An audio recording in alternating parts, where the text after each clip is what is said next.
मित्रांनो, तुम्ही सापांची शाळा पाहिली काय? तुम्ही पाहिले असतील ते कदाचित विद्यार्थी शाळेत पुस्तकी ज्ञान घेताना, पण साप हाताळताना आणि सापांचं संगोपन करताना कुठली शाळा पाहिली काय? चला तर तुम्हाला दाखवते. ही आहे कोल्हापूर जिल्ह्यातील चंदगड तालुक्यातील मामासाहेब लाड विद्यालय ढोलगरवाडी. ही शाळा जवळपास 1966 पासूनच चर्चेत आहे.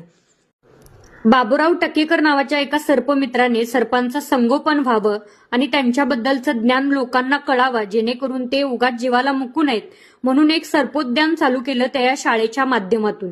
जवळपास या शाळेतील प्रत्येक विद्यार्थ्याला सापांचं ज्ञान आहे. प्रत्येक विद्यार्थिनी साप पकडू शकतात. ते कोणत्या प्रजातीचे आहेत, विषारी आहेत की बिनविषारी आहेत, याचं सखोल ज्ञान इथल्या विद्यार्थ्यांना आहे. इतकंच नाही तर या शाळेमध्ये जवळपास 70 पेक्षा अधिक प्रजातींचे साप आढळून येतात. इथून विद्यार्थी जे शिक्षण घेऊन बाहेर पडतात ते फक्त पुस्तकी ज्ञानाचं नाही, तर प्रत्येक विद्यार्थी हा सर्पमित्र बनून बाहेर पडतो. कधी जर वेळ मिळालाच तर कोल्हापूर जिल्ह्यातील चंदगड तालुक्यातील मामासाहेब लाड विद्यालय ढोलगरवाडी या ठिकाणी नक्की भेट द्या आणि महाराष्ट्रातील एकमेव सापांची शाळा पहा.